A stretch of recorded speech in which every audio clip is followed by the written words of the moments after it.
سيدي عمال قالوا سوقا يا خوش عمال قالوا سوقا انا حليل وامدته بالشعبة. وي قاعد البنو انا ما خاص تسالي تحمحي مدر خاص تحمحي شي الكلا دابا نومي لا تشي خاص نديك الحمام دابا تشربي العصير وضروري داري ولدي داري ولدي والطوموبيل ديالي كلشي ديالك كلشي ديالها دابا صافي مكبره ومربيه بحال بالبقره. انت قلت له وليدي اخويا وليدي الله يرحمها الولاد. عمر شي واحد ما يركبني في الحديد جديد ودار بيا دوره وقد عندنا الولدي المخنطر عندنا المرضي الصحة والراحة.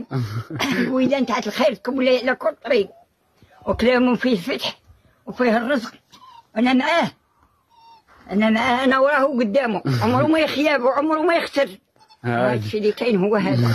راه وليدي وصغيري وعزيز عليا وراه داير ليا خاطر في كل عام. السلام عليكم.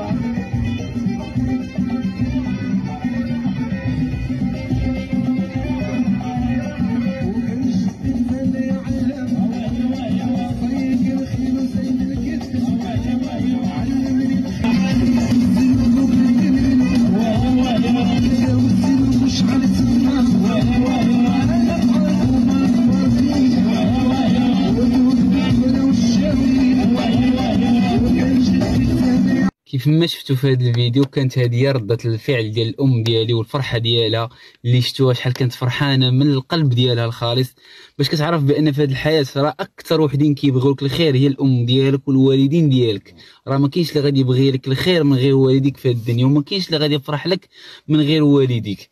الله يخلي لنا والدينا. الواحد في هذه الحياة ما حدو عنده واحد الباب من أبواب الجنة باقي مفتوح يستغل الفرصة ويتقرب من والديه ويغتنم الفرصة. راه فوقاش غادي تجلس مع والديك، فوقاش ترد البال لوالديك، فوقاش تعتني بوالديك، فوق تاني غتبقى هارب من والديك.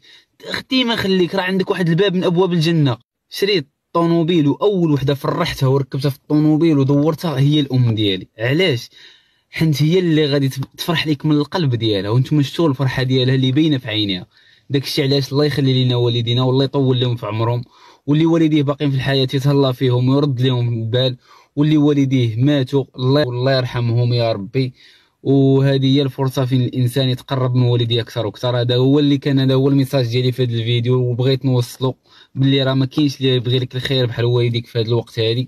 تهلاو في والديكم، تهلاو في والديكم، وتحياتي لكم وشكرا بزاف على التعاليق ديالكم.